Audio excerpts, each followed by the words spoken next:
Are जो कि हम लोग कर चुके हैं, आर सर्किट बोलो। फिर करेंगे सी सर्किट, फिर क्या सॉल्व करेंगे बच्चों, एल सर्किट, और फिर तीनों को एक साथ हैंडल करेंगे बोलो। सी सर्किट मतलब कैपेसिटिव सर्किट। कैपेसिटिव सर्किट में आपको क्या सॉल्व करना है भाई, एक वोल्टेज दी हुई है और निकालना क्या है,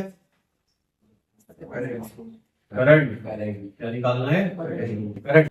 कैपेसिटिव सर्किट में क्या बोला जाएगा हमसे, क्या निकालना होगा, ये वोल्टेज है, क्या निकालना है हमको, करंट है। क्या निकालनी बोलो, करंट। अब आप एक चीज सोचो कि रेजिस्टेंस में बेसिकली क्या रिलेशन होता था वोल्टेज के साथ, V equal to I। Capacitor में क्या होता है, Q इक्वल टू CV, और mdL/dt होता है किसमें, इंडक्टर बोलो।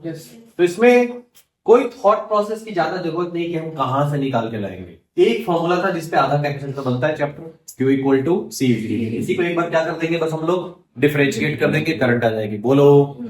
तो आप लिखोगे at any time Q equal to what, CV। ये सब नोट्स में आपके लिखा है, बस आप देखते जाओ। तो I की वैल्यू क्या होगी बच्चों, dQ बाय dt। यहां से CV नॉट कॉमन लिया, साइन का डिफरेंशिएशन क्या होता है बच्चों, cos, और उसके साथ साथ एक ओमेगा, चेन रूल से बोलो, साइन का ये और अंदर वाले का ये, तो ये आ जाता है V नॉट 1/ओमेगा c। ठीक है, इसको हम लोगों ने ऐसा क्यों लिखा, क्योंकि इस पूरे डेरिवेशन में, LCR सर्किट में जितना भी डेरिवेशन का पार्ट, ठीक है, मतलब R circuit, C circuit, L circuit और LCR सर्किट, इन तीनों चीजों में हमको एक ही चीज बस, चारों में सब एक ही चीज बस निकालनी है कि डिवाइड किससे करना है और फेज कितना होगा। याद आ रहा है बोलो, कि किस क्वांटिटी से डिवाइड करना है और फेज यहाँ पे कितना होगा। तो जिससे हम डिवाइड करना चाह रहे हैं, इसलिए ये मल्टीप्लाई में जो है तो उसको यहाँ ले आए, डिनोमिनेटर का भी डिनोमिनेटर बना दिया। बोलिए, तो इसको हम लोग क्या बोलते हैं, रिएक्टेंस। क्या बोलते हैं बोलो, रिएक्टेंस। ये रेजिस्टेंस के जैसा ही है, यहां खड़े दिख रहे हैं ना, ऊपर छुपी खेलता है। हाँ देखो, रेजिस्टेंस में तो इसको हम रेजिस्टेंस की बोल, आर के केस में रेजिस्टेंस बोल देते थे, जो कि करंट का अपोज करते थे बोलो। यहां भी एक क्वांटिटी है जो करंट का क्या कर रही है, अपोज कर रही है। कैसे अपोज कर रही है भाई, क्योंकि ये ज्यादा होगी तो करंट क्या होगी, कम। तो ये रेजिस्टेंस तो नहीं है, बट रेजिस्टेंस के जैसा क्वांटिटी है। उससे अलग क्यों है, इसका नाम अलग से रिएक्टेंस देने की क्यों जरूरत पड़ गई, क्योंकि ये रिएक्ट कर रहा है। क्या कर रहा है बोलो, रिएक्ट कर रहा है। हर किसी को इक्वली अपोज नहीं कर रहा है, किसी को ज्यादा कर रहा है, किसी को कम कर रहा है। ठीक है, इसकी वैल्यू 1/ओमेगा c है, और ओमेगा होता है 2πf। तो ये ऑपोजिशन उसके लिए ज्यादा है जहां फ्रीक्वेंसी क्या है बताओ, कम है। फ्रीक्वेंसी कम को ज्यादा अपोज कर रहा है और ज्यादा फ्रीक्वेंसी को कम अपोज कर रहा है। इसका मतलब फ्रीक्वेंसी अगर लो है तो XC की वैल्यू क्या है बोलो, हाई। और फ्रीक्वेंसी अगर हाई है तो XC की वैल्यू क्या है बोलो, लो है। ये रिएक्ट कर रहा है फ्रीक्वेंसी के अकॉर्डिंग, इसीलिए इसका नाम रिएक्टेंस है। क्या है बोलो, रिएक्टेंस। अब फ्रीक्वेंसी अगर आप जीरो पुट कर दोगे, डीसी का केस, फ्रीक्वेंसी को जीरो, तो XC की वैल्यू इनफाइनाइट हो जाएगी। इनफाइनाइट का पोजीशन देता ही हो इसको, डायरेक्ट करंट को, डीसी को। इसीलिए जब आप कैपेसिटर चैप्टर पढ़ते थे और एक बैटरी लगाते थे, तो इनफाइनाइट पोजीशन का मतलब ये करंट को फ्लो करने ही नहीं देता है, और करंट हो जाती थी जीरो। करंट क्या होती थी बोलो, तो करंट फ्लो करती थी only for a fraction of second. एक सेकेंड मतलब fraction of second, milli second, micro second के लिए फ्लो करके फिर बंद हो जाती थी। याद आ रहा है क्या, तो आपसे पूछा जाएगा कि भाई कि कैपेसिटर को अगर डीसी में लगाते हैं तो कैसा बिहेव करता है, किसके जैसा, ओपन सर्किट के जैसा कैसा बिहेव करेगा। और अगर मैं इसका ग्राफ देखूं फ्रीक्वेंसी और XC का, ये क्या आ जाएगा, ऐसा आएगा। आएगा बोलो, रेक्टेंगुलर हाइपरबोला। क्या आएगा बोलो, रेक्टेंगुलर हाइपरबोला। मतलब कि जब फ्रीक्वेंसी जीरो करोगे तो रिएक्टेंस इन्फिनिटी पहुंच जाएगा, और जब फ्रीक्वेंसी को हाई करोगे तो रिएक्टेंस जीरो की तरफ टेंड कर जाएगा। इनवर्सली प्रोपोर्शनल का ग्राफ। यहां तक क्लियर है क्या, ठीक है। नाउ दोनों चीजें आपने निकाल दी। अब एक फेज निकल गया कि करंट जो है वो π/2 से लीड कर रही है। π/2 से क्या कहते हैं बोलो, तो हमको दो चीजें ड्रॉ करनी होती है, एक तो वेव फॉर्म और दूसरा फेजर। एक वेव फॉर्म और दूसरा फेजर, ठीक है। तो वेव फॉर्म अगर हम लोग यहां ड्रॉ करते हैं, तो साइन का जो फंक्शन है वोल्टेज वही तो रेफरेंस है, तो वो तो साइन का फंक्शन ऐसा ड्रॉ कर देगा। बोलो ठीक है, ये हो गया आपका वोल्टेज V नॉट और माइनस V नॉट। करंट इससे क्या करानी है हमको, π/2 से लीड करानी। क्या करानी बोलो, मतलब जब t की वैल्यू 0 पुट करोगे तो करंट ऑलरेडी कितने पे रहेगा, π/2 पे, मतलब वो मैक्सिमम वैल्यू पे रहेगा। किस पे रहेगा बोलो, मैक्सिमम वैल्यू पे रहेगा। ऐसा तो ऐसा कुछ मार्क कर लेते हैं हम लोग 90 डिग्री के लिए, क्योंकि जब ये 0 है तो यहाँ पे देखो, एक तो I0 अलग से मार्क कर लो, ये अलग वैल्यू है I0, V0 से थोड़ी अलग है बोलो। तो यहाँ ये मैक्सिमम होगा और ये 0 हो जाएगा। When this was 0, ये मैक्सिमम पे था तो मैक्सिमम से स्टार्ट हो, तो जब ये मैक्सिमम पहुंचेगा ये कहां जाएगा बच्चों, 0 पे। फिर इधर क्यों मार्क किया हुआ है, यहां से ये I0 को मैं ऐसे पास कराऊंगा, फिर यहाँ 0 कर दूंगा बोलो, फिर यहाँ पे मैक्सिमम कर दूंगा। तो ये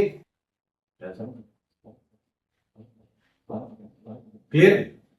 तो वोल्टेज कितनी देर में जा रहा है, कितने रेंज में जा रहा है, V0 और माइनस V0 में। करंट कितने में जा रही है, I0 और माइनस I0 में। अब इसका हम लोगों को ड्रॉ करना है क्या, फेज। क्या ड्रॉ करना है बोलो, तो ये मैं इसको ड्रॉ कर रहा हूं, नोट से है ना आपके। अगर मैं इसका फेजर ड्रॉ करता हूं, कोई सी भी एक करंट ले लो आप, या कोई सा भी एक क्या ले लो, ओमेगा टी मार्क कर दो कि भाई मैं इस एंगल पे निकालना चाह रहा हूं, this is omega T actually, omega T1 लिख देते हैं हम लोग। चलो ये वोल्टेज या करंट विद टाइम, इस एंगल पे मुझे बताना है कि करंट कितनी हो गई है और वोल्टेज कितना हो गया है बोलो। ठीक है, तो क्या करेंगे हम लोग, यहां से बनाएंगे ऐसा एक लाइन है और एक कोई लेंथ ऐसा ले लो V0। तो ये अगर आपने V0 लिया तो ये ओमेगा T1 एंगल है, और उसे कितने डिग्री पे लीड करा दोगे करंट को, 90 डिग्री। कितने पे बोलो, 90 डिग्री। तो ये थोड़ा इजी करके मैं बता रहा हूं इसको कि ये कैसे ड्रॉ करना है आपको। यहाँ पे ऐसा लाइन एक ले आओ आप, और 90 डिग्री पे इसको ऐसा जहां पे भी ये कट कर रहा है उसको नाम दे दो I0 का। इसका दे दो बोलो।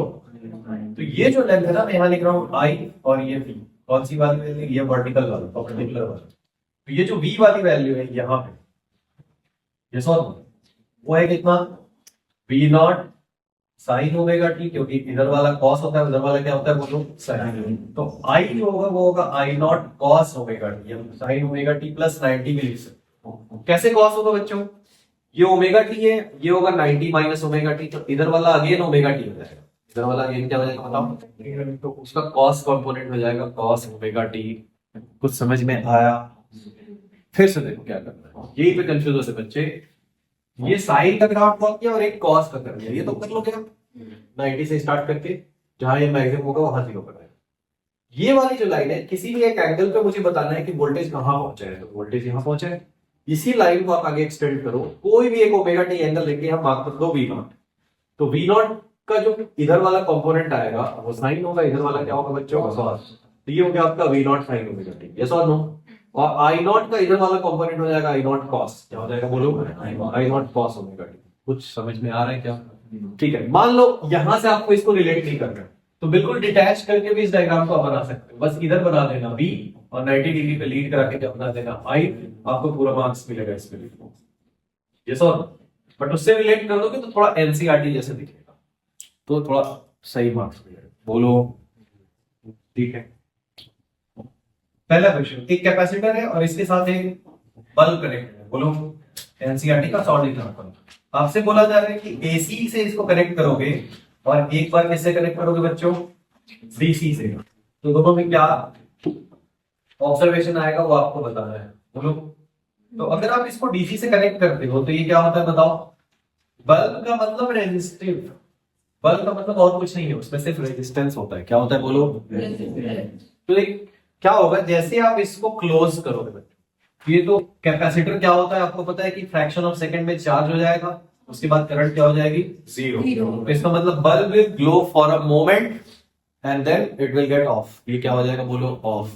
कितने लोगों को क्लियर है, तो ये मोमेंटली ग्रो करेगा एक फ्रैक्शन ऑफ सेकंड के लिए, क्योंकि उतने देर के लिए करंट आती है। यस और नो। इसमें क्या होगा, इसमें तो हमेशा करंट आएगी, देखो कंटिन्यूसली आ रही है, तो क्या वो कम ज्यादा दिखेगा? जैसे करंट कम ज्यादा हो रही है उतना कम ज्यादा ग्लो करके दिखेगा ये? नहीं, क्योंकि इसकी फ्रीक्वेंसी बहुत ज्यादा हाई है, 50 हर्ट्ज सप्लाई है, 100 हर्ट्ज सप्लाई है। तो वो जितने भी बल्ब लगे होंगे आपके, सी कैपेसिटर्स लगे हो या ना लगे हो, जनरली आपसे पूछा जाएगा कि एक बल्ब है एसी सर्किट में, अगर 100 टाइम्स जीरो हो रही है करंट, तो बल्ब आपको ऑन ऑफ करते क्यों नहीं दिखता है, ग्लो एंड ऑफ होते हुए क्यों नहीं दिखता है? क्योंकि फ्रीक्वेंसी इज वेरी हाई। तो हमारा आई उतना डिटेक्ट नहीं कर पाता है, 1 सेकंड में 100 टाइम्स वो ऑन और ऑफ हो रहा है पक्का, बट हमको दिख क्लियर है। तो यहां क्या होगा, मतलब इसकी ब्राइटनेस कम ज्यादा तो होगी नहीं, तो क्या होगा, इसका कुछ एक वोल्टेज का एक पार्ट मिलेगा, किसको, रेजिस्टर को या बल्ब को मिलेगा, बोलो। तो ग्लो करता रहेगा एक वोल्टेज के पार्ट से, एक फिक्स्ड इंटेंसिटी से ग्लो करता रहेगा, बोलो। ऑल्दो उसमें करंट बार बार जीरो होगी, बट वो हमको डिटेक्टेबल नहीं होगा, ऑब्जर्व नहीं होगा। अब अगर आपसे क्वेश्चन पूछा जाएगा कि दोनों केसेस में अगर मैं यहाँ पे डाइलेक्ट्रिक स्लैब इंसर्ट कर देता हूँ, पूरा डाइलेक्ट्रिक फिल कर देता हूँ दोनों केसेस में, तो क्या डिफरेंस आएगा? यहां क्या डिफरेंस आएगा? कोई नहीं डिफरेंस आएगा, क्या ही होगा, जैसे करंट गई थी वैसी करंट जाएगी, फिर उसके बाद ऑफ हो जाएगी। करंट क्या हो जाएगी बताओ? ऑफ हो जाएगी, यस और नो? ठीक है, बट यहां पे क्या होगा, इंटेंसिटी कम हो जाएगी, ऐसा क्यों? बढ़ेगी या कम होगी, ये इंटरेस्टिंग। इसका देखते हैं हम लोग एक्सी से, किससे देखते हैं बोलो? एक्सी क्या था बच्चों? 1 ओमेगा से। ओमेगा तो ये साइनोसॉइडल वोल्टेज का है, वो तो चेंज हुआ नहीं है। कैपेसिटेंस बढ़ता है डाइलेक्ट्रिक लगाने से, और पोजीशन क्या होगा? कम होगा, तो इस पूरे का रिएक्टेंस हो जाएगा कम, मतलब ये खाएगा कम वोल्टेज, ये खाएगा ज्यादा, तो इसका इंटेंसिटी क्या हो जाएगा? बढ़ जाएगा, इसका ये ज्यादा ग्लो करने लगेगा, बोलिए। ठीक है, अब उसके बाद एक क्वेश्चन लिखा हुआ है कि 15 माइक्रोफैरड का क्वेश्चन है। नेक्स्ट क्वेश्चन जो होगा वह 15 माइक्रोफैरड का क्वेश्चन। अच्छा, इसमें वोल्टेज डिवीजन लगाते कैसे, अभी वो भी मैं बताऊंगा, आरसी सर्किट पढ़े हो तो, ठीक है, अभी थोड़ी देर में बताऊंगा इसको कि एक्चुअली ये वोल्टेज आएगा कितना इसके अक्रॉस, ठीक है ना। हाँ, इस केस में आप सोचना, इस केस में इसकी इंटेंसिटी कम ज्यादा होगी या नहीं, फिनोमेना तो वही होगा, क्यों? एक फ्रैक्शन ऑफ सेकंड के लिए ग्लो करेगा, फिर क्या हो जाएगा बताओ? ऑफ। क्वेश्चन में बोला गया आपसे कि 220 वोल्ट एसी की सप्लाई की जा रही है एक कैपेसिटर के अक्रॉस, ठीक है, 50 हर्ट्ज का सोर्स है, 50 हर्ट्ज, और कैपेसिटर की जो वैल्यू है वो है 15 माइक्रोफैरड। 15 माइक्रोफैरड। तो आपसे बोला जा रहा है क्या? पीक करंट बताइए और आरएमएस करंट बताइए। फ्रीक्वेंसी डबल करने से रिएक्टेंस एंड करंट में क्या फर्क पड़ेगा? पहले तो आपको बताना है I naught peak current and RMS.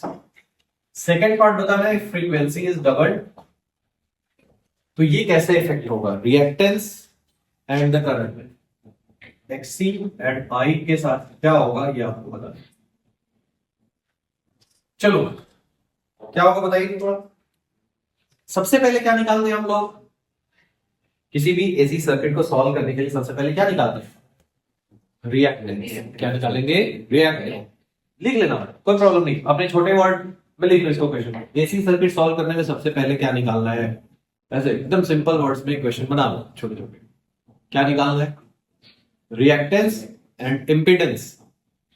Impedance कब? जब आर के साथ सी या एल आ जाएगा, तो जब ये क्लियर नहीं रहेगा तो करेंगे क्या एग्जाम में? परेशान हो। एसी सर्किट सॉल्व करते समय सबसे पहले क्या निकालना है? रिएक्टेंस। ये छोटे छोटे क्वेश्चन कर लेते हो। क्यों करना है देखो, इसको आप रिलेट करो 10th क्लास में। एक वोल्टेज होता था, एक रेजिस्टेंस होता था, याद करो। तो क्या करते थे हम लोग, इसमें करंट निकालते थे, याद आ रहा है क्या? वहां इंपॉर्टेंट क्या था, सीधे आर से क्या कर देते थे इसमें करंट निकालने के लिए? मल्टीप्लाई या डिवाइड? डिवाइड। बी में आर का। यहां ये जो है ना अपोजिशन, वो डायरेक्टली हमको पता नहीं है, वो निकालना पड़ता है, बस यही डिफरेंस है। वहां डायरेक्टली डिवाइड होता था, यहाँ क्या करना पड़ता है? तो एक्सी की वैल्यू क्या होगी बताओ? 1/ओमेगा सी, 1/2 पाई एफसी। बोलिए। फ्रीक्वेंसी कितनी है? 15, और कैपेसिटेंस कितना है? 15 माइक्रो। कितना है बोलो?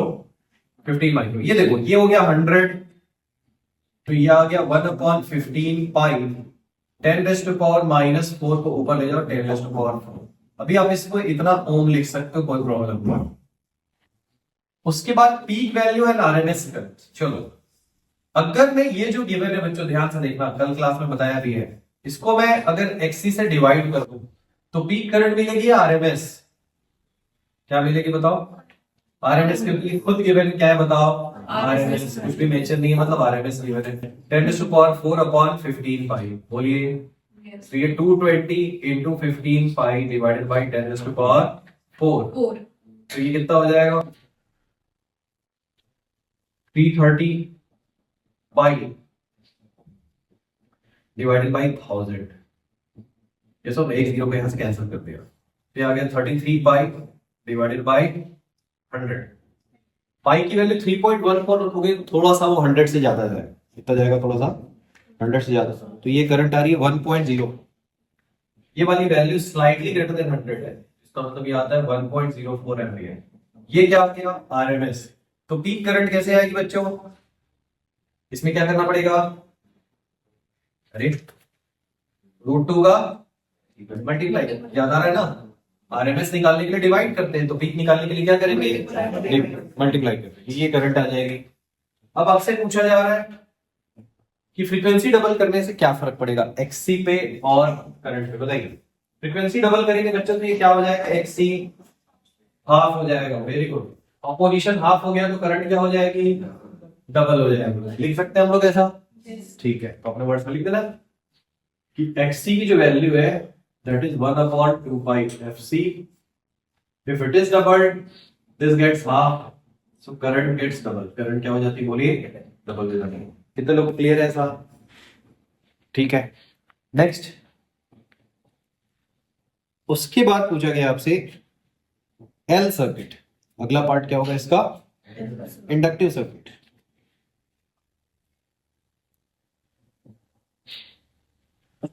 इसको नोट कर लो आप।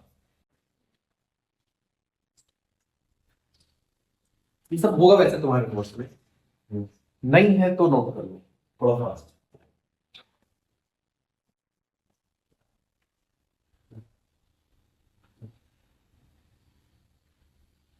Inductive circuit.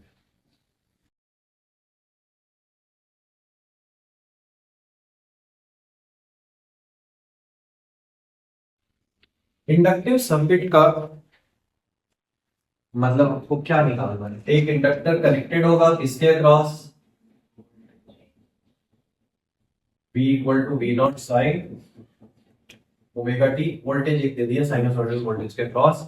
आप बोलोगे an inductor is connected across sinusoidal AC supply V = V0 sin omega t. We have to find current in the circuit. We have to find current in the circuit.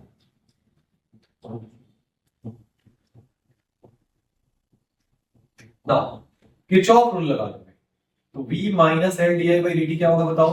0। Obviously इस loop में अगर आप जा रहे हो तो एक gain होगा और एक क्या होगा बताओ? ड्रॉप। वो लिखो ज्यादा clear. V - L di/dt equal to क्या हो गया? 0।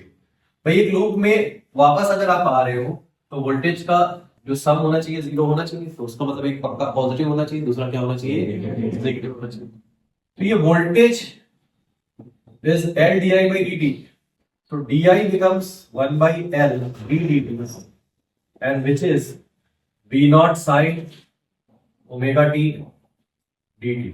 बोलो ये di आ गया। Now integrating both sides. अब देखो इंटीग्रेशन दो टाइप से होता है, एक होता है डेफिनिट और एक होता है इनडेफिनिट। क्या होता है? इनडेफिनिट। डेफिनिट तब यूज करते हो आप जब कहीं ना कहीं आपको कुछ वैल्यू पता होती है कि t = 0 पे ये वेलोसिटी थी तो 5 सेकंड पे निकालो, 1 सेकंड पे पता था तो 10 सेकंड पे निकालो। बट यहाँ आपको करंट ही नहीं पता है क्योंकि वही तो निकाल रहे हैं, कहीं पे भी करंट पता नहीं है, मतलब किसी भी मोमेंट पे करंट नहीं पता है आपको। तो उसके लिए हम लोग यूज करते हैं इनडेफिनिट इंटीग्रल। क्या करते हैं? ये एक थोड़ा सा अलग प्रोसेस होगा बाकी के डेरिवेशन से, तो उसको आप थोड़ा सा ध्यान से रखना। लिखना कैसे? तो डी का इंटीग्रेशन हो जाएगा बच्चों आई, V0 और L तो कांस्टेंट है। साइन का इंटीग्रेशन क्या हो जाएगा बताओ? माइनस कॉस, और इस ओमेगा से हो जाएगा डिवाइड बाय इंटीग्रेशन साइन ऐसा आप लगा सकते हो इंटीग्रेटिंग लिखा के लिए। अब आगे में एक आएगा कांस्टेंट, ठीक है, ये कांस्टेंट याद करो क्यों आता था। अगर मैं 2x का डिफरेंशिएशन करूं तो भी 2 आएगा, 2x प्लस 3 का करूं तो भी 2 आएगा, 2x प्लस 5 का भी करूं तो भी क्या आएगा बोलो 2 आएगा। तो जब मैं उल्टा इंटीग्रेशन लिखूंगा तो लिखूंगा 2x plus any constant, 2x plus any that constant can be decided by the given conditions. ठीक है, क्या गिवन कंडीशन है वो मैं बता रहा हूं। तो यहां से i की वैल्यू हो गई minus V naught upon omega L. ये हमारा पूरा काम हो गया है अगर हमने c निकाल दिया। क्या निकाल दिया बोलो c। तो अपने को ये तो बिल्कुल नहीं पता है कि किस मोमेंट पे क्या करंट है। वो पता होता तो मैं टी रखता, आई रखता, मुझे सी मिल जाता। लेकिन मुझे इतना जरूर पता है कि ये जो भी करंट आनी है वो साइनोसॉइडल ही आनी चाहिए। कैसी आनी चाहिए? ये वोल्टेज भी साइनोसॉइडल होना चाहिए और करंट भी कैसे होनी चाहिए? साइनोसॉइडल होनी चाहिए। तो अगर ये करंट साइनोसॉइडल है तो if I take average for complete cycle, taking average for complete cycle, average for complete cycle, तो किसी भी साइनोसॉइडल वैल्यू का चाहे वो कहीं से भी स्टार्ट हो, यहां से स्टार्ट हो जाए, यहां से स्टार्ट हो जाए, कहीं से भी स्टार्ट हो जाए, कंप्लीट साइकिल के लिए एवरेज क्या होता है? तो इधर वाले पार्ट का भी एवरेज जीरो, इधर वाले पार्ट का भी एवरेज जीरो। वैसे थोड़ा सा उसको ऐसे लिख देते हैं आप लोग। ठीक है, आई का सिंबल ऐसा बना दो आप, आई एवरेज, चाहो तो एवरेज अलग से भी लिख सकते हो।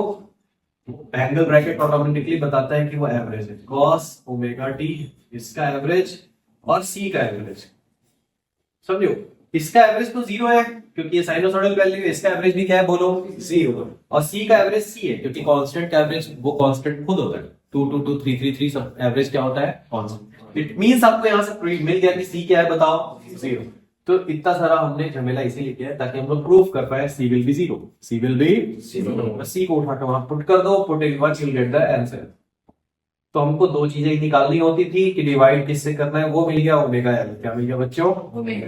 अब एक चीज समझना, माइनस कॉस ओमेगा टी को मैं लिख सकता हूं sign omega T minus 90 degree, sign omega T minus 90 degree.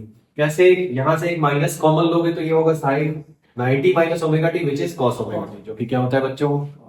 तो ये आ गया ऐसा sign omega T minus 90 degree और सी तो हो गया जीरो। सी क्या हो गया बच्चों? ये आपका पूरा डेरिवेशन हो गया। इसको अगर आप थोड़ा कंपेयर करो, ठीक है, V अपॉन आर से, रेजिस्टेंस V अपॉन आर से, तो यहां जो क्वांटिटी अपोज कर रही है करंट का, that is what? Omega L. वो क्वांटिटी कौन सी है यहाँ पे? अभी आपको क्या बताया? थॉट प्रोसेस बस इतना ही है चारों सर्किट में कि अपने को निकालना है डिवाइड किससे करना है और फेज कितना होगा। तो डिवाइड किससे करना है बच्चों? ओमेगा एल से। उसको क्या बोलेंगे? Reactance of inductor. क्या बोलेंगे? Reactance of inductor which is 2 pi F L. और वो फ्रीक्वेंसी के क्या आएगा? प्रोपोर्शनल। क्या आएगा बोलो? प्रोपोर्शनल। अब थोड़ा एक चीज ध्यान से देखना, जो टैक्सी में डिस्कस नहीं हो रहा है यहां डिस्कस करना है। प्रोपोर्शनल यहां भी आप लिखोगे अगर फ्रीक्वेंसी लो है तो ये एक्सएल भी क्या होगा बताओ? लो। और फ्रीक्वेंसी हाई है तो एक्सएल भी क्या होगा बोलो? हाई। तो इसका मतलब जो एक लाइन होती है क्या? It allows low frequency and blocks high frequency. Low frequency को अलाउ करता है और हाई फ्रीक्वेंसी को क्या करता है? ब्लॉक। अलाउ करने का मतलब कम अपोजिशन देता है, कम अपोज करता है। ठीक है, मतलब ये डीसी को कम अपोज करेगा या ज्यादा? और डीसी, डीसी की फ्रीक्वेंसी क्या होती है? जीरो। एक्सएल भी क्या होगा? जीरो। कैसा अपोज करेगा?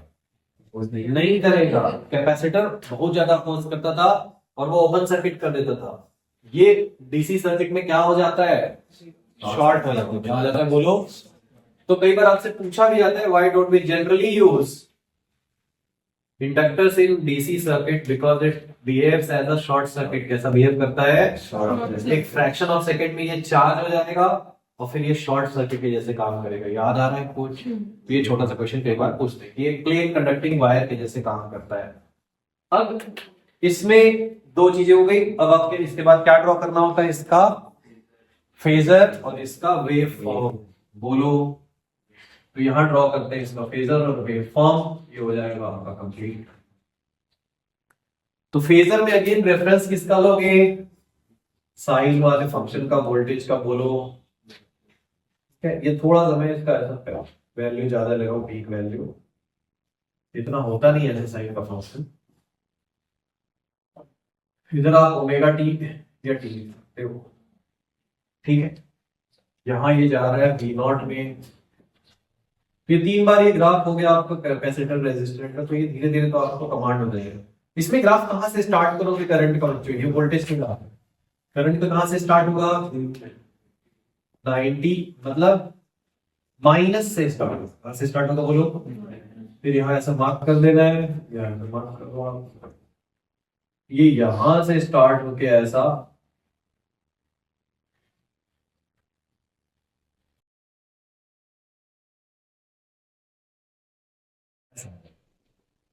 We naught I naught minus V naught minus I naught, that's all. Capacitor के जैसा ही है, बट वो प्लस में मैक्सिमम हो रहा था, ये क्या हो रहा है? माइनस में। अब अगर मुझे इसका फेजर ड्रॉ करना है, तो फिर से मैं क्या मार्क कर दूंगा यहाँ पे? कोई ना कोई एक टाइम, बट वो टाइम थोड़ा ऐसा होगा, मान लो यहां पे मैंने ऐसे कट कर दिया ओमेगा T1, तो वोल्टेज की वैल्यू यहां मार्क कर दिया आपने, और ये जो करंट की वैल्यू है यहां मार्क कर दी, जहां पे ये कट कर रहा है। बोलो, इधर आपने क्या ड्रॉ कर दिया? V नॉट, और 90 डिग्री लैग करते हुए क्या ड्रॉ कर दिया? I not, because the current is lagging. दो ही चीजें डिसाइड की ना हमने इस पूरे डेरिवेशन में। दो ही चीज हम लोग मेनली डिसाइड करते हैं। क्या डिसाइड करते हैं बच्चों? कि किससे डिवाइड करना है और फेज कितना है। क्या डिसाइड करते हैं बताओ थोड़ा? किससे डिवाइड करना है? एक्सेल से। उसकी पूरी इंफॉर्मेशन वहां लिखी हुई है। करंट क्या कर रही है? लैग कर रही है। तो ये इधर एंगल बनता है, इधर माइनस का एंगल बनता है। बोलो, तो अगर ये है ओमेगा T1, इधर आएगा omega T1 minus 90 degree. So this value represent the voltage and this value represent the current. तो V की वैल्यू होगी V not sine omega T1, और I की वैल्यू होगी I not sine omega T minus 90 degree. Clear है क्या? तो ये हो गया वेव फॉर्म के साथ फेजर कैसे ड्रॉ होगा। वेव फॉर्म के साथ कुछ समझ में आया? अब इसमें कैसा क्वेश्चन हो सकता है?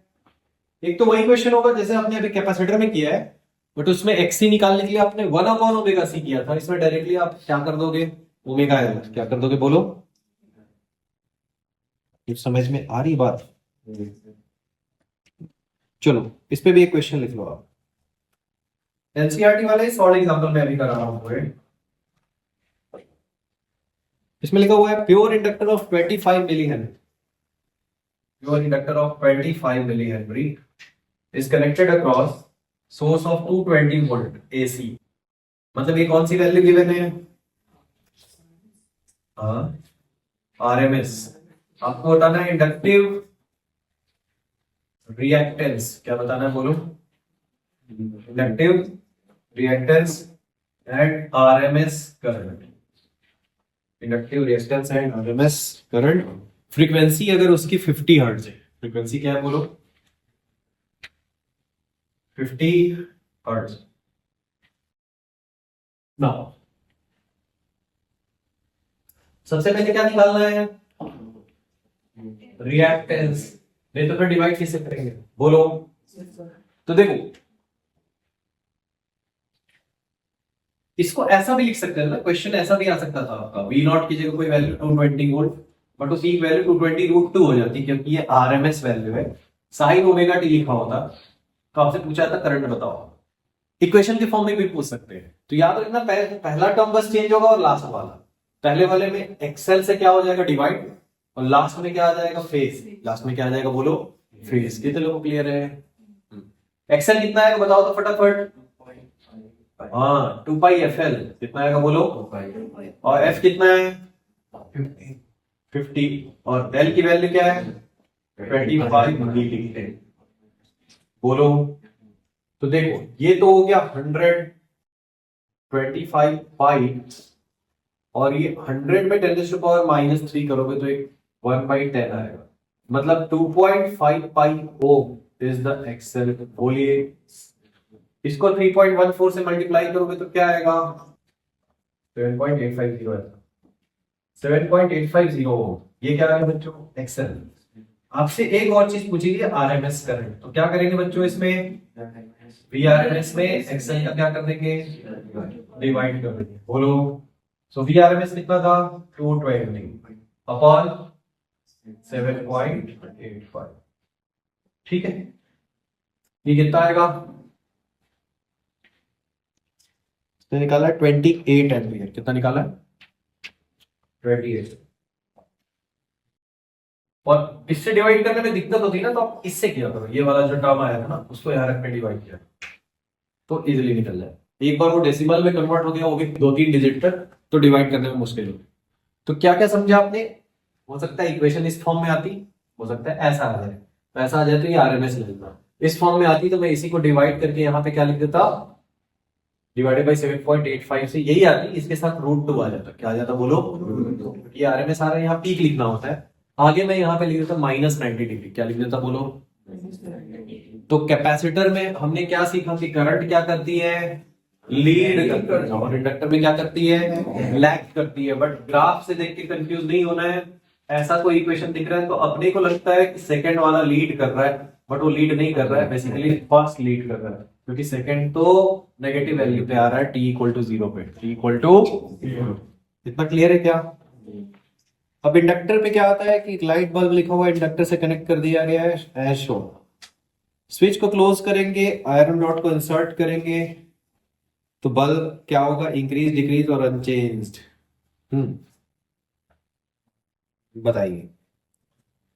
अभी जो हमने कैपेसिटर में क्वेश्चन किया डाइलेक्ट्रिक को इंसर्ट करके, वही इंडक्टर में क्वेश्चन आता है आयरन रॉड को इंसर्ट करके। बोलो, तो यहां बल्ब एक ग्लो कर रहा है एसी वोल्टेज, और आपने यहाँ पे आयरन की रॉड ऐसे इंसर्ट कर रही है, आयरन की रॉड ऐसे पूरा इसमें इंसर्ट। क्या होगा बताओ थोड़ा, इससे क्या होगा, इसका इंडक्टेंस पहले देखते हैं, बढ़ेगा या कम होगा। इंडक्टेंस कितना होता था, μ0n² πr² होता था। बोलो, ये अभी पढ़ा है हमने। म्यू आर आ गया, म्यू आर का मतलब रिलेटिव परमिएबिलिटी, एक फेरोमैग्नेटिक मटेरियल का mu R much greater than 1 होता है, तो इंडक्टेंस तो बहुत ज्यादा इंक्रीज हो गया। बोलो, इंडक्टेंस का मतलब अपोजिशन, अपोजिशन बहुत ज्यादा इंक्रीज हो गया। अपोजिशन इधर ज्यादा है तो वोल्टेज भी यही ज्यादा खाएगा। बोलो, ये थोड़ा इसको मिलेगा कम, तो इधर वोल्टेज ज्यादा इधर कम, तो बल्ब क्या हो जाएगा बताओ, डिम हो जाएगा। क्या हो जाएगा बोलो, कितने लोगों को क्लियर है। तो आप अपने सीखा क्या कि कैपेसिटिव सर्किट का derivation, wave form, phasor, current निकालना, और बल्ब के ब्राइटनेस पे क्या इफेक्ट आता है। फिर वही सारी चीजें इंडक्टेंस के लिए आपने पढ़ा। कुछ समझ में आ रहा है क्या।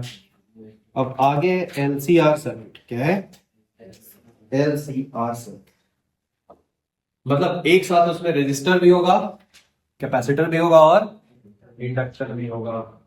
ये नोट किया आपने। Yes, sir.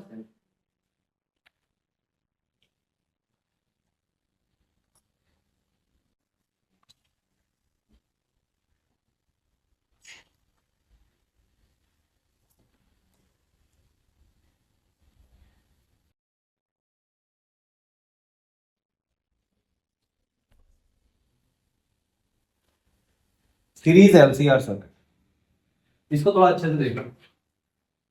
LCR circuit,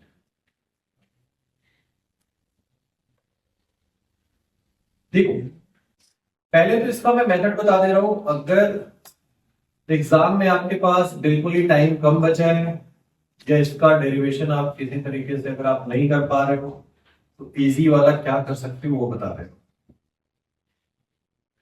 V dot sign omega T, ये वोल्टेज सप्लाई है। अपने को क्या निकालना है, करंट इन द सर्किट।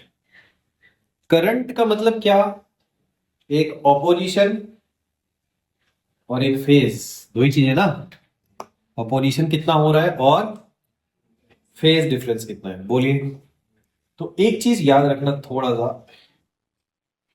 कि अगर आप वेक्टर फॉर्म में देखोगे ना, करंट है क्या चीज, वोल्टेज अपॉन रेजिस्टेंस हो सकता है, और यहाँ पे रिएक्टेंस हो सकता है, और आगे हम लोग पढ़ेंगे इम्पीडेंस हो सकता है। बोलो, अभी फिलहाल मैं आर वी अपॉन एक्स ले रहा हूं, क्योंकि कंफ्यूजन हमको कैपेसिटर और इंडक्टर में ही होता है।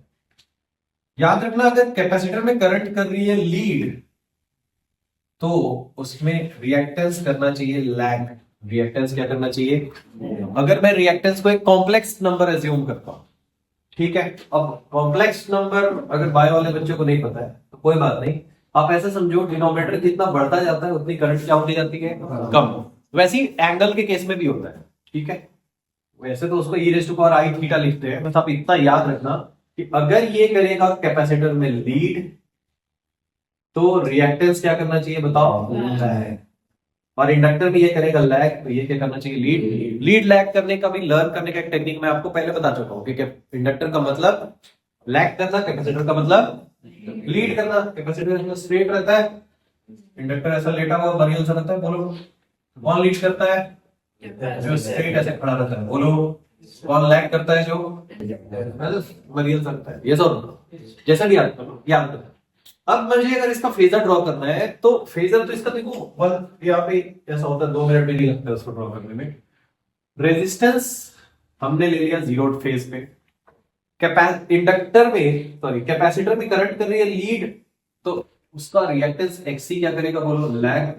इंडक्टर में क्या करेगा? ये लीड करेगा। बोलो क्योंकि करंट लैग कर रही है। अब इन तीनों को मुझे ऐड कर देना है वेक्टरली, तो वही हो जाएगा इंपेडेंस। क्या हो जाएगा? बोलो इंपेडेंस। तो एक्सएल में से एक्सी को तो मैं डायरेक्टली माइनस कर सकता हूं। बोलो, तो यहां एक्सएल में से माइनस कर दिया एक्सी को, क्योंकि ये अपोजिट डायरेक्शन में था। तो अब एक्सएल एक्सी का झमेला खत्म। अब मेरे पास बचा सिर्फ आर, और क्या बच गया? XL minus XC. इसका रिजल्टेंट निकालना है, तो इन दोनों का रिजल्टेंट ऐसा निकलेगा, रेक्टेंगल है आया। इसको हम लोग बोल देंगे इम्पीडेंस। क्या बोल देंगे? बोलो इम्पीडेंस। ये एंगल आ गया फाइव। मुझे यही दोनों चीजों की जरूरत थी, तो z क्या आ गया यहां से? Root over R square. ये बताता है कि अपोज कितना होगा? बोलिए एक्सएल माइनस एक्सी का होल स्क्वायर। और एंगल क्या मिल गया बताओ? tan five equal to perpendicular upon base XL minus XC upon R with mod. Mod क्यों लगाते हैं हम लोग? क्योंकि हो सकता है एक्सी ज्यादा हो जाए तो ये वाली वैल्यू एक्सी माइनस एक्सएल आ जाएगी, एक्सएल ज्यादा हो जाए तो एक्सएल माइनस एक्सी आ जाएगी। बोलो ठीक है। तो दो चीजें इतने में ही सॉल्व हो जाती। अब वो वन पेज में एनसीईआरटी में जो दिया हुआ है वो ऐसा क्यों दिया? अगर मैंने बोला आपको अगर प्रॉब्लम होती है एग्जाम में, ये करके आ जाना, आपको आंसर मिल जाएगा, मार्क्स मिल जाएगा पूरा। क्या? आई की वैल्यू आप पुट कर देना V naught upon Z sine omega T plus five, बता देना where Z is this and five is this. But थोड़ा एक्सप्लेन कर देना ऐसा क्यों ड्रॉ किया आपने, यस और नो? क्योंकि रेजिस्टेंस में सेम फेज में होता है करंट, इंडक्टर में क्या करती है? करंट लैग करती है, तो एक्सएल को हमने लीड ले लिया। थोड़ा एक्सप्लेन कर दोगे व्हाट्सएप तो मार्क्स मिल जाएगा। बोलो अब अगर एनसीईआरटी मेथड से आप जाओगे, ठीक है, तो क्या है वो भी मैं बता दे रहा हूं। ये तो इसका सबसे शॉर्ट मेथड है। एनसीईआरटी कहती है कि भाई हम आर एक्सएल एक्ससी को ना फेजर वेजर नहीं लेंगे, हम जो साइनोसॉइडली चेंज हो रहा है उसी को लेंगे। तो साइनोसॉइडली चेंज हो नहीं रहा है एक्सएल एक्ससी, तो हम उसको फेजर वेजर नहीं मानेंगे। तो हम किसको मानेंगे? वोल्टेज को या करंट को? किसको लेंगे? बोलो वोल्टेज या करंट। सीरीज में क्या सेम होता है तीनों में? वोल्टेज या करंट? करंट। क्या सेम होती है? करंट। तो इसमें रेफरेंस एनसीईआरटी ने ले लिया करंट को। इसको ले लिया बोलो। तो सबसे पहले जो आप एज्यूम करते हो ना, let I D I naught sine omega T plus five, तो पहले हम इसी के फेजर से स्टार्ट करते हैं, जो कि हमारा आंसर है वही से स्टार्ट करते हैं। तो आपने एक करंट ले लिया यहां पे आई की वैल्यू है I naught sine omega T plus five, मतलब ये एंगल जो बन रहा है आपका वो कितना है? Omega T plus five. ये कितने एंगल पे ले लिया आपने? ओमेगा टी प्लस फाइव है। अब रेजिस्टेंस का जो वोल्टेज होता है करंट के साथ सेम फेज में होता है या लीड लैग करता है? सेम फेज में होता है, तो पक्का वीआर इधर आ रहा होगा। बोलो बच्चों कैपेसिटर बताओ फटाफट, करंट क्या करती है कैपेसिटर में? लीड। तो वोल्टेज क्या करेगा? लैग। कितने एंगल से बच्चों? 90 डिग्री। तो इधर उसने ले लिया क्या? बीसी। क्या लिख लिया? बोलो करंट लीड, वोल्टेज लैग। तो इंडक्टर में ठीक उल्टा, बीएल इधर आएगा, करंट से ज्यादा लीड करेगा क्योंकि उसमें करंट करती है लैग। करंट क्या करती है? फिर से समझो, आई लिया रेफरेंस क्योंकि वो तीनों में सेम है। रेजिस्टेंस में वोल्टेज सेम फेज में होता है, इधर शो कर दिया। कैपेसिटर में करंट करती है लीड, तो वोल्टेज को करा दिया 90 डिग्री से लैग। बोलो इंडक्टर में करंट क्या करती है, लैग, उसका वोल्टेज करती है लीड। अब इन तीनों का जो रिजल्टेंट होगा वही होगा वोल्टेज, कौन सा, सप्लाई वोल्टेज, कौन सा वाला बोलो। तो फिर से ये वेक्टर मैंने ज्यादा लिया है तो VL को मैं क्या कर दूंगा, थोड़ा सा इधर सब्ट्रैक्ट कर दूंगा, बोलो। VC में से VL को माइनस कर देंगे तो VC माइनस VL आ जाएगा। अब कोई बोल सकता है कि कैसे पता चला आपको कि VC की वैल्यू ज्यादा है, VC की वैल्यू ज्यादा है तभी तो ये प्लस 5 लिखा है मैंने, ये सॉल्व नो, नहीं तो क्या लिखा होता, माइनस। कैपेसिटिव बिहेवियर डोमिनेट करेगा तभी तो लीड करेगी ना करंट, ठीक है। तो आप यहां प्लस एज्यूम कर लोगे और यहां इसको ज्यादा ले लोगे तो डेरिवेशन ही नहीं होगा, बोलो भाई, ठीक है। अब ये क्या हुआ, ये VC VL का झमेला खत्म, उसको हमने एक वेक्टर बना दिया, एक वेक्टर है VR, दूसरा है VC माइनस VL। तो ऐसा ये थोड़ा लेंथी लगता है, बट अगर हम इसको याद करो ऐसा क्यों बनाया गया है एनसीईआरटी में, तो ये भी आपसे बन जाएगा, ऐसा ही रेक्टेंगल बनेगा। तो इसका जो ये फाइनल ये रिजल्टेंट आ रहा है वही तो V है, तीनों का रिजल्टेंट, और वो कितना है बताओ, VR square plus this square, ये लेंथ है VC माइनस VL, तो क्या आ गया, VR का square plus VC minus VL का होल स्क्वायर। एक चीज समझो आप, ये पूरा angle omega T plus five है और वोल्टेज है ओमेगा टी पे, तो पक्का ये वाला एंगल क्या है बच्चों, फाइव, क्या है बोलिए, फाइव। तो यही से दोनों चीजें निकल के आ जाएगी, कैसे, इस V को आप लिख दो I इंटू जेड, क्या लिख दो बच्चों, I इंटू जेड, या नहीं लिखना चाहो तो अभी V लिखो, दूसरा तरीका बता रहा हूं। इसको लिख सकते हैं I इंटू R, लिख सकते हैं ना, I into XC, I into XL का whole square. If you take I common तो यहां क्या मिलेगा, R square plus XL minus XC या XC माइनस XL का होल स्क्वायर। I से डिवाइड करो तो इसका मतलब ये जो टर्म आया वो फिर से आ गया सम ऑपोजिशन, क्या आ गया बोलो, ये किसी ना किसी टाइप का ये ऑपोजिशन है जो V अपॉन I है, और उसमें R भी है, XL भी है, XC भी है, मतलब इसका नाम ना तो रेजिस्टेंस है ना तो रिएक्टेंस है, इसका एक अलग नाम दे दिया गया, क्या, इंपीडेंस, क्या बोल दिया गया बोलो, इंपीडेंस। तो इसका मतलब ये है इंपीडेंस। तो अपने को पहला आंसर ये मिल गया कि डिवाइड किससे करना है, किसी भी एलसीआर सर्किट में यही पता करना होता है डिवाइड किससे करना है और फेज कितना होगा। तो फेज ये फाई यहां से दिखेगा tan phi perpendicular upon base, बोलो भाई। तो tan फाई की वैल्यू क्या हो गई, VC माइनस VL का मॉड अपॉन VR। इसको I XC लिख दो, I कॉमन ले लो, और ये I XL और नीचे IR, ये खत्म, tan फाई की वैल्यू आ गई XC माइनस XL का मॉड अपॉन R। कुछ आई बस में, तो न्यूमेरिकल से पहले इसमें कुछ कुछ डिस्कशन है वो करते हैं। देखो अभी आपको क्या बताया कि अगर आप R XL XC कोई फेजर लेके बना दोगे तो वो ज्यादा इजी बनेगा। अगर आप इसमें पता रहेगा आपको कि ऐसा ही क्यों किया गया डेरिवेशन को, तो ये भी कोई बहुत ज्यादा लेंथी नहीं। आपको सबसे पहले पता होना चाहिए कि हमको करंट ही क्यों एज्यूम करके स्टार्ट, क्योंकि वही तीनों में क्या है सेम, और उसी के रेफरेंस में हमको VR VL और VC क्या कर देना है, ड्रॉ कर देना है। ये ओमेगा टी प्लस 5 पे था और वोल्टेज ओमेगा टी पे है, तो इधर हमारा फेज मिल जाएगा, उस ट्राइंगल से वापस ये वैल्यू आएगी, V अपॉन I करके उसको Z लिख देना है और tan 5 इस ट्राइंगल से निकाल देना है।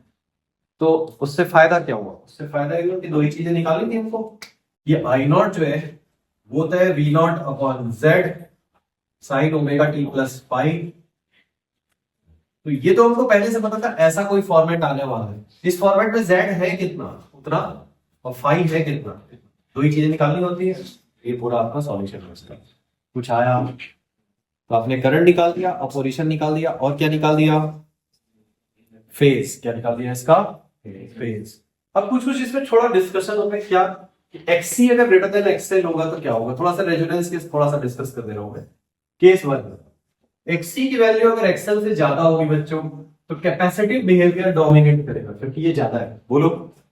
ये कहता है करंट को लीड करना चाहिए, ये कहता है क्या करना चाहिए, लैग। ये डोमिनेट कर रहा है, मतलब क्या लिखोगे आप, current leads voltage by what angle, by phase,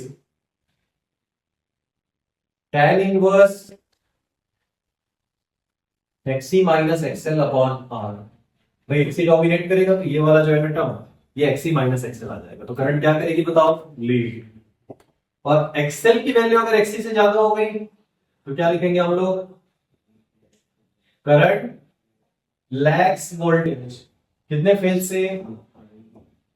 tan inverse XL minus XC upon R से।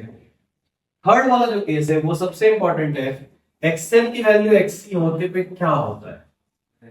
ये होता है ओमेगा एल और ये होता है ओमेगा सी, मतलब ओमेगा की वैल्यू 1/√LC। बोलो इस केस को रेजोनेंस केस बोलते हैं। क्या बोलते हैं? रेजोनेंस केस का मतलब होता है फ्रीक्वेंसी मैचिंग। Frequency matching. यहाँ कौन कौन सी फ्रीक्वेंसी मैच हो रही है? मैच करने के लिए तो दो फ्रीक्वेंसी चाहिए, हमको तो एक ही दिख रही है यहाँ पे, ठीक है। वो कौन सी फ्रीक्वेंसी मैच हो रही है? देखो ये एक फ्रीक्वेंसी है एलसीआर सर्किट की। मान लो मैं कोई सप्लाई वोल्टेज दूं या ना दूं, इस सर्किट का एक नेचुरल फ्रीक्वेंसी है जिससे करंट क्या करेगी? ऑसिलेट करेगी। क्या करेगी? बोलो ऑसिलेट करेगी। नेचुरल फ्रीक्वेंसी है। और एक जो आप बाहर से सप्लाई दे रहे हो, इस सर्किट को कनेक्ट कर रहे हो, ये एलसीआर एक सर्किट है, उसमें आप ये कनेक्ट कर रहे हो, तो जो आपकी ये फ्रीक्वेंसी इस फ्रीक्वेंसी से मैच करेगी। ये बेसिकली सर्किट का होता है। जब ये वाली फ्रीक्वेंसी इस फ्रीक्वेंसी से करेगी मैच तो क्या होगा? Current becomes maximum. करंट क्या होगा? अच्छा, क्यों मैक्सिमम होगा? क्योंकि एक्सएल एक्सटी इक्वल हो गया तो जेड की वैल्यू आ गई आर। जेड क्या आ गई बच्चों? इसकी मिनिमम वैल्यू आप 0 पुट कर सकते हो। स्क्वायर क्वांटिटी का वैल्यू, कभी भी किसी क्वांटिटी का स्क्वायर नेगेटिव नहीं हो सकता। So you are putting Z minimum, so the current should become maximum. Current क्या होना चाहिए बताओ? कितना? V नॉट अपॉन जेड, ये मतलब V नॉट अपॉन आर, ठीक है। तो फिर से समझो, रेजोनेंस का मतलब क्या है? आप जो बाहर से सप्लाई दे रहे हो उसकी एक फ्रीक्वेंसी अगर इस फ्रीक्वेंसी से मैच हो, you are free to take any frequency for this circuit. ये सप्लाई वोल्टेज की कोई भी फ्रीक्वेंसी आप ले सकते हो, बट इसकी फ्रीक्वेंसी फिक्स है। ये तो इतनी रहेगी एलसीआर के लिए, एक एलसीआर के लिए इतनी फ्रीक्वेंसी फिक्स है। बोलो पर तो जब आपकी अप्लाइड वोल्टेज की फ्रीक्वेंसी इसकी नेचुरल फ्रीक्वेंसी से मैच करेगी, then that phenomena is called resonance. That phenomena is called yeah, resonant frequency. In that case, Z become minimum, current becomes maximum, phase difference becomes 0. Phase difference क्या हो जाता है बताओ? 0 मतलब current is in same phase with voltage. इसको अलग तरीके से क्या लिख सकते हैं? Current is in same phase with, इसको अलग तरीके से क्या लिख सकते हैं? The circuit behaves as purely resistive. Circuit कैसा बिहेव करता है? ये एलसीआर सर्किट ऐसा बिहेव करेगा as if there is no inductor no capacitor, क्योंकि वो एक दूसरे के इफेक्ट को क्या कर रहे हैं? तो जैसे एक आर सर्किट आपने पढ़ा था वैसा हो जाएगा। आर सर्किट में फेज डिफरेंस कितना होता था? 0। तो cos फाई की वैल्यू हो जाएगी 1, जिसको हम बोलते हैं पावर फैक्टर। क्या बोलते हैं? बोलो। ये क्यों बोलते हैं वो तो अगले डेरिवेशन में हम लोग पढ़ेंगे। क्या? Average power loss. Average power loss जब पढ़ेंगे तो ये पढ़ेंगे, यस और नो। तो क्या क्या चीजें हैं जिसके कारण ये केस इंपॉर्टेंट है? पहली बात तो रेजोनेंस केस में एक्सएल और एक्सी क्या हो जाते हैं? इक्वल। बोलो मतलब इंडक्टेंस का ऑपोजिशन और रिएक्टेंस का ऑपोजिशन दोनों क्या हो जाता है? इक्वल। तो इसके कारण वो होगा कब? जब आपकी अप्लाइड फ्रीक्वेंसी मतलब frequency of applied voltage LCR circuit की नेचुरल फ्रीक्वेंसी से मैच करेगी, which is given by this equation. बोलो तो अगर ऐसा मैच कर देंगे तो क्या बेसिक हो जाएगा कि इंपेडेंस हो जाएगा मिनिमम। ये दोनों एक दूसरे के क्या कर देंगे? एक दूसरे के इफेक्ट को कैंसिल कर देंगे। मिनिमम हो गया तो करंट क्या हो जाएगी बताओ? Maximum. Phase becomes 0, phase difference cos phi become 1। कितने लोग को समझ में आ रहा है? ये सारी चीजें हैं। तो इसमें बस आपका बचा है एवरेज पावर और थोड़ा सा शार्पनेस ऑफ रेजोनेंस, ठीक है। ये हो जाएगा आपका नेक्स्ट क्लास में।